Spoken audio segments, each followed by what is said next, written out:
All right, welcome back for the final part of this deep dive. We're picking up where we left off in Worldviews, an introduction to the history and philosophy of science. Yeah, we're going to be tackling the last section of the book, chapters 23 through 29. This is where things get really, really interesting. These chapters are fascinating. We're looking at developments that really revolutionized how we understand the universe. It's one of those moments kind of like, remember when everyone thought the Earth was the center of everything? And then, boom, that changed. This is similar. Yeah, and the book does a really fantastic job of explaining these complex ideas in a way that makes sense but also gets you thinking. So, okay, let's just jump right in. Einstein's theory of relativity, huge impact on how we think about gravity. I got to admit, I was a little fuzzy on some of the details before reading this. Well, think about this. Imagine you have a trampoline, right? And you put like a bowling ball right in the center. This is going to dip down and make a little well around the bowling ball. Exactly. Now think of that trampoline as space-time. And that bowling ball.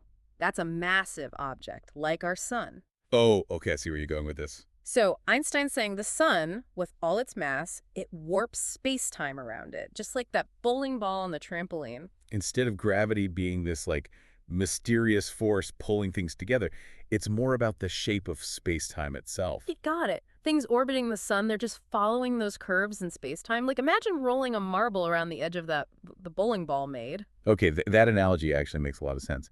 So Newton wasn't wrong about gravity. It's just that Einstein's theory gives us a more complete, more accurate picture. Exactly. And, there were some things Newton's theory couldn't quite explain, like how starlight bends around the sun that was confirmed during a solar eclipse back in 1919. So we're not just talking theory here. This is backed up by real observations. Absolutely. And the implications are huge. It means that space and time, they're not fixed and absolute. They're relative, and gravity can warp them. Whoa, yeah, that is a big shift in perspective. It really is. And that leads us to another big revolution in physics in the 20th century. We got to talk about quantum mechanics. If relativity shook things up on a large scale, quantum mechanics is doing the same thing, but on the tiniest scale, like with atoms and the particles inside them. Yeah, this section of the book dives into some seriously weird concepts. I mean, light acting as both a wave and a particle. My brain still kind of struggles with that one. Yeah, it's definitely one of the more counterintuitive concepts in quantum mechanics. It's like, depending on how you observe light, it can act like both a wave and a particle. And then you've got this whole idea of superposition, where a particle can be in multiple states at the same time until it's observed. Like, think of a coin. It can be both heads and tails at the same time until you look at it. Like Schrodinger's cat. I remember that thought experiment from the book, the one with the cat in the box, both alive and dead until you open it. It's a little morbid, but it gets the point across, right? Yeah. That's superposition. For sure, for sure. Then there's entanglement. Two particles linked up, they influence each other instantly, even if they're miles apart. Like, if you had two coins and flipped them at the exact same time, no matter how far apart they were, one would land on heads if the other landed on tails. Always. So even if you separate those entangled particles by, like, light years, they're still connected. Yeah, that's the idea. Like, they're communicating faster than the speed of light, which, if you think back to Einstein's relativity, shouldn't be possible. My head is spinning a little bit. Haha. All this quantum weirdness, does it actually, like, affect our daily lives? Well, think about it. Quantum mechanics is the reason we have things like lasers and transistors. Those are in pretty much all modern electronics. So even if I don't fully understand it, I'm still using it every day. What about, like, philosophically? What does this all mean for how we see the world? Well, one big thing, it kind of throws the idea of determinism out the window. The universe isn't like a perfectly predictable clock anymore. At the most basic level, it's ruled by probability and uncertainty. So it's not that we just don't have enough information to predict everything. It's that the universe itself is inherently unpredictable at the quantum level. Yep, that's right. And that has massive implications for how we understand reality itself. Suggests that the universe isn't this fixed objective thing, but it's actually constantly changing, and even the act of absolving it plays a role. It's a far cry from that old Newtonian worldview where everything was predictable and orderly. For sure. And it's just one example of how modern science is making us rethink some of our most basic assumptions about reality itself. So where do we go from here? If our ideas about space, time, even reality itself are being challenged, What does that mean for, for how we understand the universe? That's the big question, and that's what we're going to explore in the next part of this deep dive. But I think for now, it's important to just kind of sit with the discomfort of these ideas. We might not have all the answers yet, and our current worldview, it might be incomplete, maybe even flawed. That's a great point. We've covered a lot of ground here, and I think it's going to take some time to really process all these mind-bending concepts. Yeah, it's humbling, right? To realize just how much we don't know and how much our understanding of the universe is changing all the time. Makes you wonder what else we think is true today that might turn out to be completely wrong, you know? Like what seems like an absolute truth now that future discoveries might completely overturn. Well, the book brings up this really interesting example from the history of science. The idea of like circular motion and uniform speed. For centuries, people were absolutely convinced that celestial objects, they moved in perfect circles at a constant speed. Seemed like common sense, a basic truth about how the universe worked. Right, because the circle was seen as this perfect shape. Yeah. Made sense that heavenly bodies would move in that way. Exactly. But then along came astronomers like Kepler, and through observations and calculations, they showed that planets actually move in ellipses, not perfect circles at all. And their speed, it changes throughout their orbit. So something that was considered an absolute truth turned out to be based on like philosophical and aesthetic beliefs of the time, not actual observation. Exactly. And that's where the book's focus on the connection between science and philosophy gets really interesting. It's not just about gathering data and testing theories. It's also about understanding the underlying assumptions that we bring to that data. It's like we're all wearing these tinted glasses. The world might look different depending on the color of the lenses, even though the actual reality is the same. That's a great way to put it. And what's amazing is how often we don't even realize we're wearing those glasses, you know? We mistake our cultural assumptions for objective truths. So how do we avoid that trap? How do we become more aware of our own biases, our own tinted glasses, and be more open to challenging what we think we know? The book talks about developing informed humility. It's recognizing that our current understanding of the universe is a work in progress, always subject to change. It's about being okay with uncertainty, with not having all the answers, and being open to new ideas, even if they seem weird or counterintuitive at first. But isn't that a little scary? I mean, if we can't even rely on what we think are our most basic assumptions about the world, what can we hold on to? It can be unsettling, yeah, but it's also freeing in a way because it means that we're never done learning. There's always more to discover, more to explore. It's accepting that the universe is way more complex and mysterious than we can possibly imagine. And that's kind of exciting, right? The idea that we might uncover new truths, new ways of looking at things, new understandings of our place in all of this. Absolutely.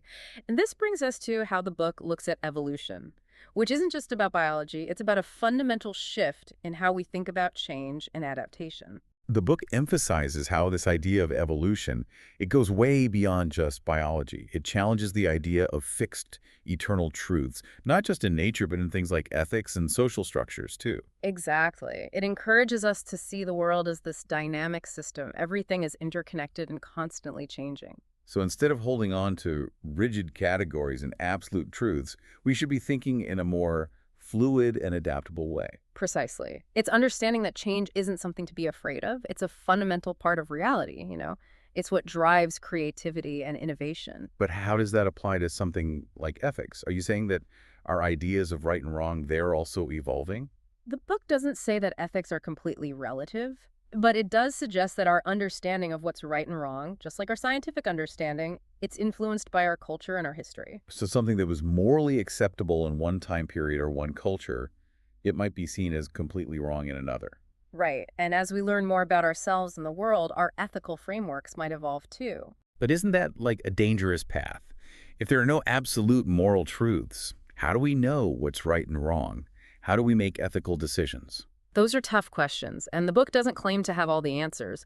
But looking at ethics through this evolutionary lens, it encourages us to be more self-reflective, to really examine our own beliefs and how our culture and history have shaped those beliefs. So we need to realize that our gut feelings about what's right and wrong, they might not always be right.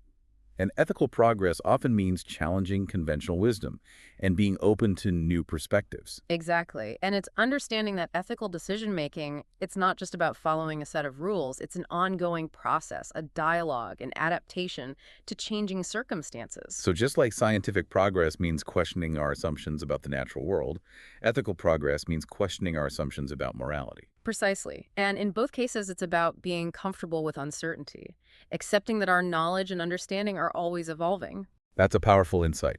But it definitely brings up a lot more questions. How do we navigate this, like, constantly shifting landscape of worldviews, scientific discoveries, changing ethical frameworks? How do we find meaning and purpose in a universe that seems to challenge everything we think we know? Well, that's what we're going to dig into in the final part of our deep dive into worldviews. It's like we've been on this climb up a mountain of knowledge, and now we're at the peak, looking out at this huge landscape of ideas.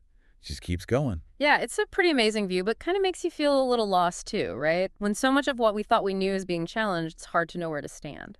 So how do we even begin to make sense of it all? Like, if the ground is shifting under our feet, how do we rebuild our worldview?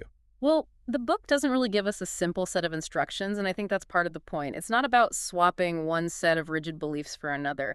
It's about embracing the whole process of questioning, of searching. Being okay with not knowing everything, with the idea that our understanding is always going to be changing. But how do we do that without just becoming, like, totally skeptical about everything? That's where the book makes a distinction between just being skeptical and what it calls informed humility. Skepticism can make you freeze up, like not wanting to believe in anything. But informed humility means you know there are limits to what you know right now, but you're still open to finding new truths. So it's like a balance, a healthy dose of skepticism, but also a real desire to keep learning and growing, kind of like a scientific detective, always asking questions, looking for evidence, but ready to be surprised by what you find. That's it, and that's what makes science so exciting. It's not about memorizing facts. It's about actively engaging with what we don't know yet, with the mysteries that are still out there. And the book really drives home why that kind of intellectual humility is so important, especially now when the world is so complex and changing so quickly. It reminds us that clinging to old beliefs, even if they make us feel comfortable, it can stop us from adapting. Think about how people resisted the idea that the Earth revolves around the sun. They couldn't accept that the Earth wasn't the center of everything. It wasn't just about scientific facts, right? It was about people's whole belief system, their place in the universe. Yeah. Makes you wonder, what mistakes are we making today? What ideas are we holding on to that are actually holding us back? That's why what the book says about critical thinking and intellectual flexibility, it's so crucial. It's about learning to question our assumptions, to look at evidence without bias, and to be willing to change our minds when we see new information. So it's about becoming lifelong learners, Mm. always updating what we know, to match the world as it is, not how we wish it was. But how do we actually do that? How do we cultivate that kind of humility in ourselves? It's easy to say be open-minded, but how do we actually put that into practice? Well, the book offers a few ideas. One is to really seek out different perspectives, to expose ourselves to ideas that challenge our own. Reading books and articles by people with different backgrounds, having respectful conversations with folks who see things differently, even just making an effort to come up with different explanations for what we see around us. So get out of our echo chambers, break out of our bubbles, and find information that might shake things up a bit. Exactly. And another thing is to nurture a sense of curiosity. Approach the world like a kid, full of wonder, thirsty for knowledge. Keep asking questions, looking for explanations. Don't settle for easy answers. Embrace the mystery, the unknown. Realize that the journey of learning is just as important as what you learn at the end. You got it. And lastly, it's about remembering that being wrong, it's not a failure, it's a chance to grow. Every time we realize we were mistaken, it's a chance to understand better, to adjust how we see things, to get a little closer to the truth. So see mistakes as part of learning, like stepping stones that lead us to more knowledge and wisdom. Exactly. And I think that's something we can all apply, whether we're scientists, philosophers, or just everyday people trying to figure things out. It's a reminder to be more curious, more humble, and more open-minded in how we approach learning. And it's also a reminder that the most exciting discoveries, they're often the ones that challenge what we think we know and make us see the world in a whole new way. As we wrap up this deep dive into worldviews, the biggest takeaway, I think, is this. Learning never truly ends. There's always something more to learn, something new to explore, something to be amazed by. And honestly, that's what makes life so incredibly fascinating.